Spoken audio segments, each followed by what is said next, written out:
kanak-kanak semua, cikgu harap kamu semua dalam keadaan sihat sejahtera. Kamu semua dah ready ke untuk aktiviti hari ni? Wah, semua bersemangat ya? Okey, pada hari yang indah ini, kita akan mendengarkan cerita yang boleh dijadikan pengajaran buat kita semua. Semua mesti dah tak sabar kan? Okey, cerita yang akan disampaikan adalah bertajuk Rakan Rimba. Namun, penceritaannya adalah melalui penggunaan papet. Okey, sebelum kita mula, mari kita lihat dan mengenali watak-watak papet dalam cerita ini terlebih dahulu. Okey, diikuti yang pertama. Yang pertama adalah katak. Yang kedua adalah gajah. Yang ketiga adalah burung. Dan yang keempat adalah tupai. Dan yang terakhir adalah monyet. Okey, tadi kita dah kenalkan semua watak-watak tu. Okey, sekarang ni adakah kanak-kanak sudah bersedia? Okey, kalau sudah bersedia, mari kita teruskan dengan penghasilan papet bersama Cikgu Bat. Stay tune. Basic Cordova. Okey, Teacher Bat dan Teacher Iza akan tunjuk tutorial untuk buat puppet hand menggunakan kertas sahaja seperti ini. So, adik-adik boleh tengok video sampai habis, okey?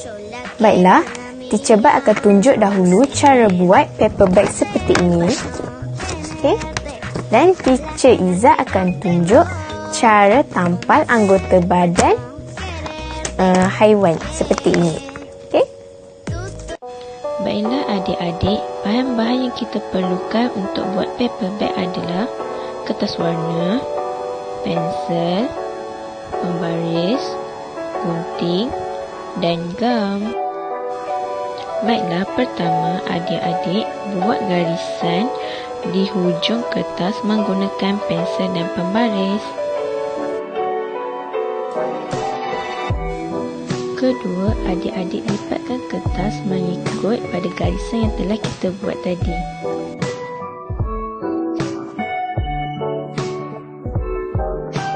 Kemudian kita lipat bahagian kecil ke belakang dan ke depan. Ketiga, kita gunting pada bucu kertas pada kedua-dua belah yang telah kita buat garisan tadi.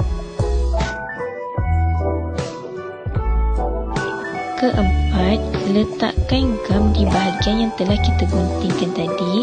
Pastikan letak gam di bahagian luar. Kemudian, lekatkan permukaan atas dengan bahagian yang telah kita letakkan gam tadi. Dan biarkan kertas ini kering seketika. Kelima, kita lipatkan sedikit kertas seperti ini. Keenam, lipatkan bucu lipatan tadi ke dalam dan menjadi bentuk segitiga. Begitu juga dengan seterusnya. Ketujuh, buka semula lipatan tadi dan ratakan kertas ini mengikut garisan lipatan yang telah kita buat tadi. Kelapan, lipatkan bahagian tersebut ke dalam dan bahagian yang atasnya pula di bahagian luar.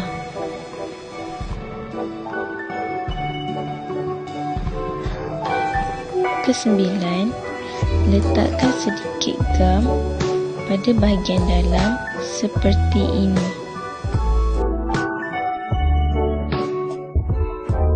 10, lipatkan tepi kertas dan pastikan kertas tersebut bertembung dengan lipatan tadi. Dan ulang langkah tersebut pada bahagian seterusnya.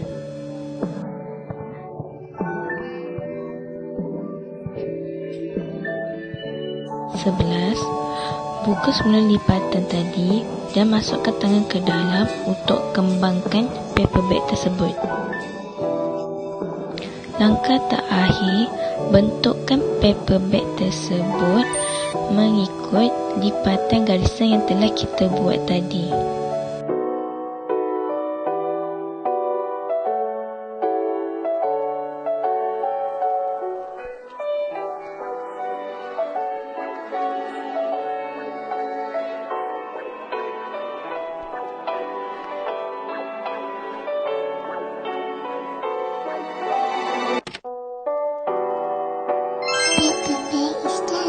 jom kita lihat tutorial seterusnya dari Teacher Iza.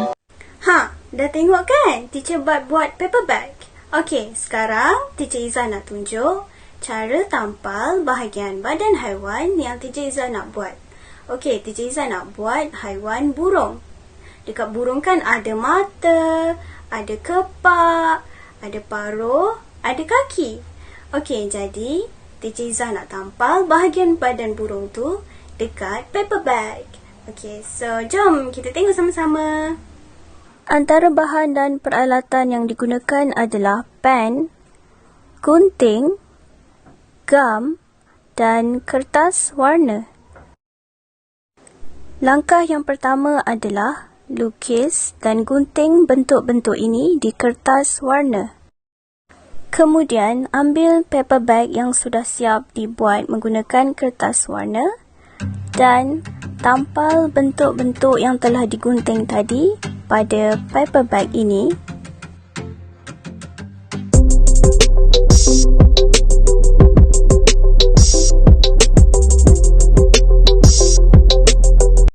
Okey, dah tengok kan? Teacher Iza buat puppet guna paper bag.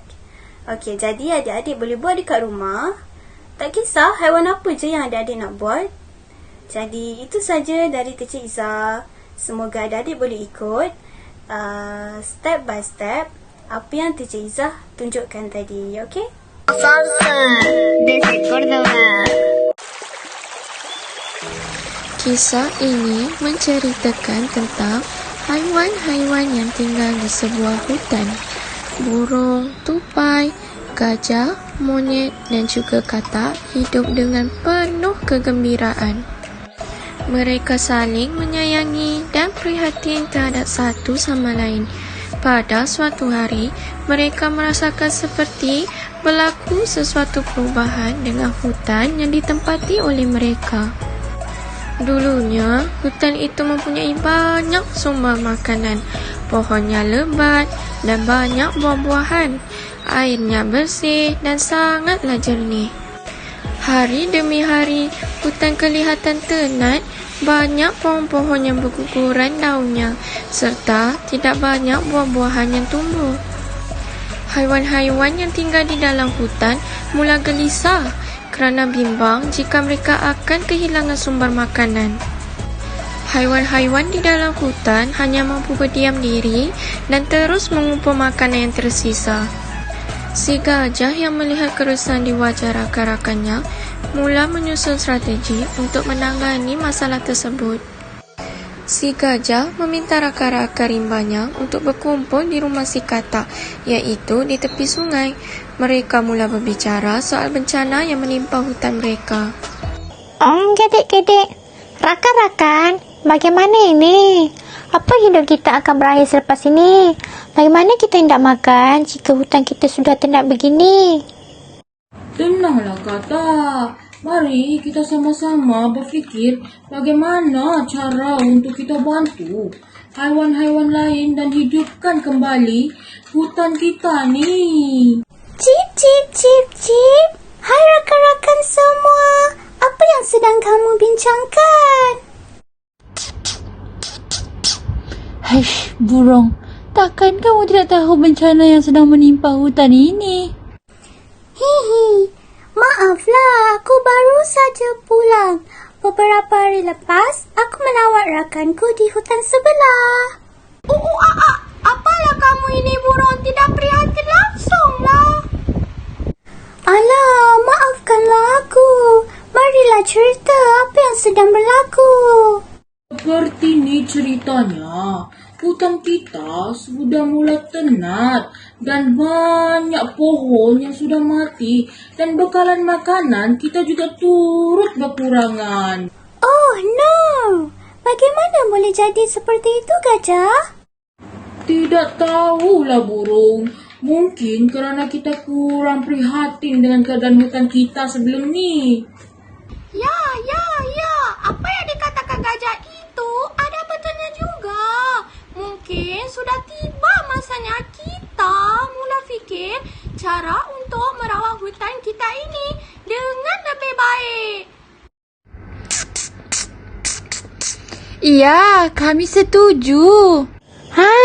Apa kata jika kita sama-sama menanam pokok baru di dalam hutan kita ini? Bagaimana rakan-rakan? Setuju atau tidak? Gedek-gedek. Wah, menarik sungguh ide kamu itu, kata. Betul. Aku boleh bantu mencakul, timbun tanah dan meletakkan benih. Aku pula boleh siram air pada semua tumbuhan menggunakan belalai aku ni. Betul. Aku juga boleh bantu si monyet meletakkan benih di dalam tanah. Wah, baguslah jika semua bersetuju. Jadi, marilah kita sama-sama cari kawasan kosong yang boleh kita tanam tumbuh-tumbuhan baru. Tapi monyet, tumbuhan apa yang hendak kita tanam? Gedek-gedek. Kita boleh tanam pokok jagung, pisang dan pelbagai lagi jenis pohon buah-buahan. Jangan lupa tanam pokok tebu juga ya. Hehehe. Aku suka sangat dengan tebu. Nyam. Ish, kau ni gajah. Makan saja tahu. Suara kelima rakan rimba memecah kesunyian di dalam hutan tersebut. Mereka mula merancang strategi dan menyusun strategi dengan baik. Rancangan yang diberikan oleh si monyet diterima oleh semua haiwan tersebut. Mereka mula mencari kawasan yang lapang, boleh bercucuk tanam dan pastinya kawasan yang dekat dengan sungai agar mudah untuk mereka menyiram tumbuhan mereka setiap hari. Setelah beberapa jam, mereka berjalan dan mencari kawasan yang sesuai. Akhirnya, mereka mencubai tempat yang sesuai untuk mereka mula bercucuk tanam. Mereka mula mencari benih, cangkul dan peralatan yang lainnya. Mereka bekerjasama untuk menanam pelbagai jenis tumbuhan. Matahari mula terbenam dan bulan mula munculkan diri. Monyet, tupai, gajah, katak dan juga burung pulang ke rumah mereka. Hari demi hari, tumbuhan yang mereka tanam mula menampakkan hasil bermula daripada anak pokok sehingga tumbuhnya buah-buahan yang sangat lazat. Aku tidak sabar ingin memetik pisang itu. Nyam.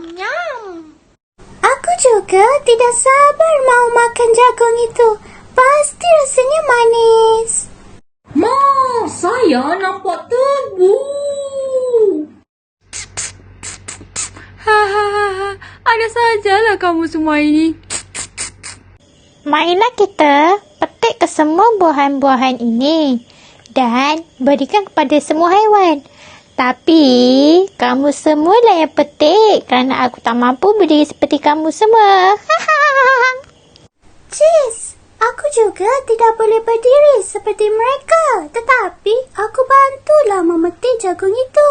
Sambil-sambil bolehlah aku makan. Pandai ya kamu ambil kesempatan burung. Ish. Gedek-gedek. Rakan rimba bekerjasama untuk memetik ke semua buahan yang mereka tanam bersama. Mereka kelihatan riang dan seperti masalah di hutan tersebut sudah pun selesai.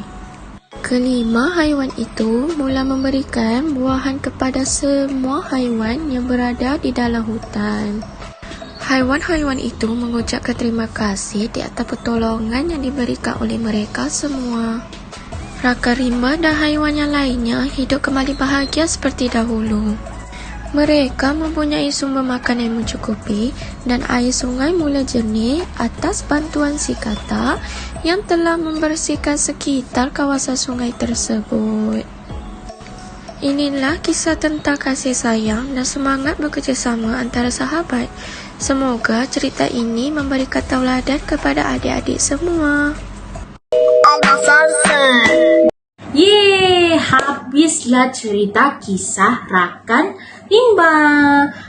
Murid-murid, siapa boleh beritahu teacher tentang nilai-nilai yang dipelajari dalam cerita rakan rimba?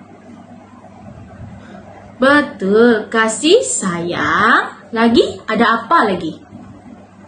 Baik hati. Lagi? Kerjasama dan Apa? Terakhir teacher nak dengar. Menghadapi cabaran hidup. Betul tu.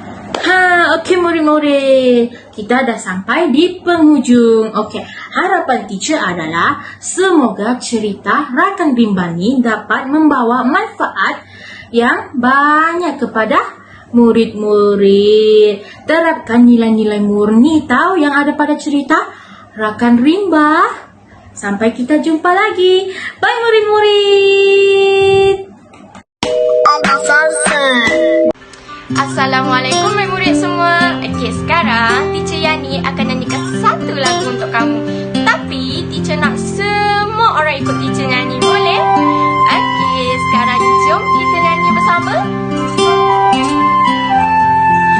Inilah kisah di hutan rimba. Terdapat banyak haiwan yang ada.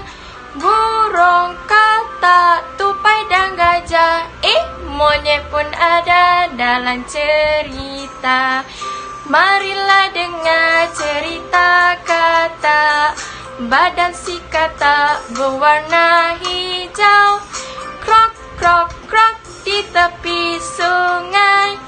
Cara berjalan melompat-lompat. Di celah pohon tinggal si monyet.